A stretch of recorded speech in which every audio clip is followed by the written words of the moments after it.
Um, this is the setup for my compost tea. It's not bubbling right now because we had to shut the electricity off because we're trying to lift the lines overhead. So we don't have to unplug and roll up the cords. We can just leave them up out of the way and on all the time.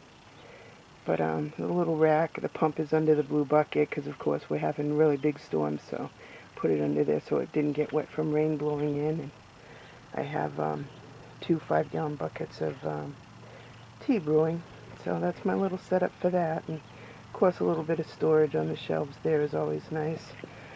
This down here, gosh, I think it's some kind of a squash. I stuck it in there because it was leftover and I didn't know what to do with it. And, you know, of course I didn't tag it. I think it's some kind of a squash, but I don't know which kind because I planted several. But anyway, that's what that is growing in the corner.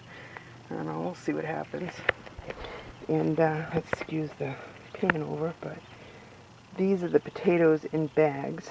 I don't know if I showed those for a while, but I planted them. My daughter bought pillows for her bed, and the bags were kind of cool. They're like sort of half landscape material and half plastic. But I thought, well, you know, they were giant, these giant bags, so I thought, maybe I could use those. So I decided to try and plant potatoes in them, and so far so good, you know. The earwigs, and, you know, I've had my bug problems with these also, but for the most part, they're doing really well. Better than I thought they'd do anyway.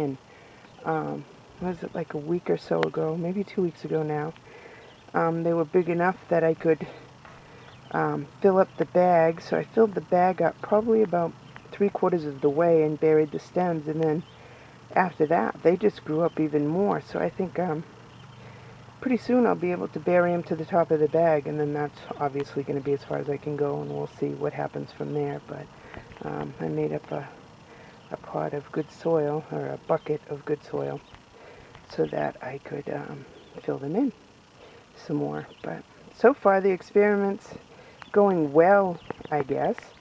But we'll see if we get any potatoes. That'll be the real test, but that won't be for a while. But that's pretty much it. I'll probably do another short video of the outside garden and show you some of the damage that the storms have brought. It's not as bad as you might think. You know, it's just a lot of the tomato plants are down. My fault, because it's sort of like stems that I didn't see that were standing up right on their own that I probably should have tied to the trellises and didn't. So during the storms they were all blown over, so I got a lot of trellising to do today. But I'm going to wrap it up for the greenhouse, and see you later. Thank you.